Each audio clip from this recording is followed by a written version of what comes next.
guys, so today I'm here to do my 34-week update. So I can't believe I'm already saying that I'm 34 weeks. I have only one more 2-week appointment away, and then I am meeting with my obstetricians every single week until Aerilee is born, which is pretty crazy, right? Are you excited to be a big sister? Okay. Yeah, oh, she's reading a book right now. So it's been a while since I posted an update, and I didn't post a video Thursday of last week, mainly because we keep getting sick in our family. I'm still sick, I'm still congested. I've had a sore throat just kind of sitting there, like lingering for what feels like over a week, and like it feels like it starts to get worse, and I'm like, okay, it's finally gonna like be a sore throat, and then it goes away. It was very strange, but I do have a lot to update you guys on. I'm actually going to rewind to 32 weeks because basically I failed my glucose test, the first one, and so I had to take the 3-hour test. So I took the 3-hour test, I passed it. I actually failed, was it 2? 1? I failed 1 of the 4, I think. Yes, I failed 1 of the 4 blood tests, but that's still a pass. So I did end up passing a 3-hour, so no gestational diabetes, which is fantastic. And I also at 32 weeks had an ultrasound for them to check on Aerilee's size. So she was measuring at 32 weeks approximately 4 pounds 6 ounces in the 67th percentile. Now if you guys have had a baby before, then you probably already know that that can be off by a pound. Really, she could be anywhere from 3 pounds 6 ounces all the way to 5 pounds 6 ounces at that time. Hopefully it's not the 5-pound one. But the ultrasound technician was like, I'm not sure why she's that low. She doesn't need to be yet, but everything was looking fine. So even though she has been and is still super low, it's not looking like she's going to try to make an early appearance, but that doesn't necessarily mean anything either. She could still try to make an early appearance, but there is nothing pointing to preterm labor, right? Right? Oh, you got Mama's phone? Yes, you do.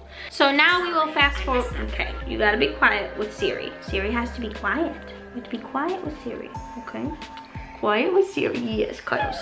So at my 34-week appointment, which was yesterday, everything was also looking good as well.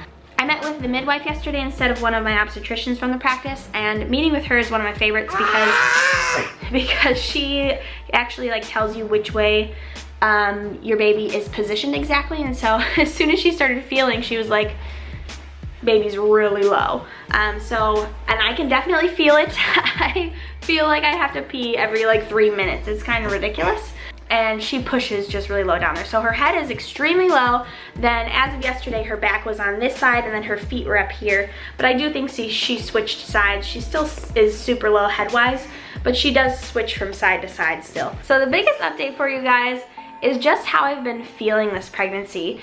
It has been very different pain-wise and discomfort from my pregnancy with Rev. So as you guys know, I was diagnosed with the connective tissue disorder, Ehlers-Danlos syndrome, and the hypermobility type.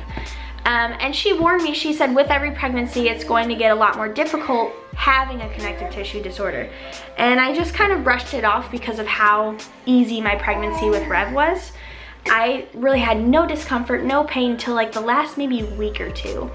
But this pregnancy has been extremely painful. My hips are popping out of place all the time.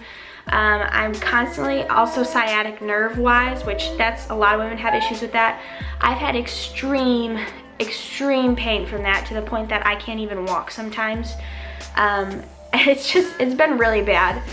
So between that, my hips constantly popping out of place from just simple things, even like trying to sit on like a hard ground, my hips, like I can feel them trying to like move out of place. So it's really painful, and we were just asked actually for a Q&A for our vlog channel if we were planning on having any more biological kids. And at this point, I feel like even if I decided I wanted another biological child, I'm not sure if my body could handle it just because of how big of a difference it made from pregnancy to pregnancy. And I already know that with each pregnancy, for a lot of women, it tends to get harder and harder. And so with having the connective tissue disorder, I just don't think that my body would be able to handle another pregnancy. So I'm pretty sure that this will probably be our last biological child, which is kind of sad, even though like we planned for that to be because we want to adopt. It's still sad because obviously I want the option to, and I still have the option. It's just taking the chance of what kind of toll it will take on my body and whether my body will even fully recover from it. Obviously I want to make sure I can take care of my kids. So, you are being a little bit crazy. Yes, you are. You're crazy. You're crazy. Yes, you are. Yes! Can you show them where your head is? Can you show them where your mouth is? Where's your tummy? That's your chest. Where's your tummy? She likes to point to her chest for her tummy. This your tummy. Yeah. Yes, it is. I definitely feel like I've already reached the, okay, I'm done being pregnant stage, but obviously I do not want her coming out yet. I would love for her to stay until at least 37 weeks just to give her the highest chance of not being in the NICU. Now there are babies that come out at 35 weeks and aren't in the NICU, and then there's babies that come out at 41 weeks and are. But the higher probability, obviously, of her not being in there is for her to stay there till at least 37 weeks. So even if I am in pain, I am perfectly okay with putting up with it if it means having a healthier baby and not having NICU time, right? We don't want that. You want that? So she's pulling at my shirt. I am still nursing during this pregnancy. Everything has been going well. Really for her though, it's mostly comfort feeding at this point. She really doesn't get sustenance from me. She probably only gets maybe 4 ounces max from me a day, just from right before her naps and before bed. And the last 2 days we've cut out naps and she's been doing really good. So really it's only been right before bed and right when she wakes up in the morning, except while she's been sick. I have been giving her more opportunities to breastfeed while she's had an ear infection and had bronchitis, just because my body will create antibodies for her, and then also breastfeeding can help with the pain of the ear infection too. So when she was really struggling with that, I was allowing her to breastfeed just kind of whenever she wanted. But for the most part, we've been doing good, and pregnancy-wise, I have not really felt like it's caused contractions. Every once in a while, I feel like some Braxton Hicks contractions while breastfeeding. That's another thing though, I have had a lot of Braxton Hicks contractions, but whenever I have them, they're not usually ever during breastfeeding or anything. It's just usually random, a lot of times when I've been up doing a lot of stuff, or if I've been short on drinking water, but I'm usually pretty good at drinking water and I still get them. And even when I've been drinking water all day, my Braxton Hicks are usually kind of painful, not like terrible. Definitely nowhere near regular contractions, but they're definitely uncomfortable and they do hurt to some extent. Okay, so this is my 34-week bump shot. And I'm surprised I've been able to actually wear this.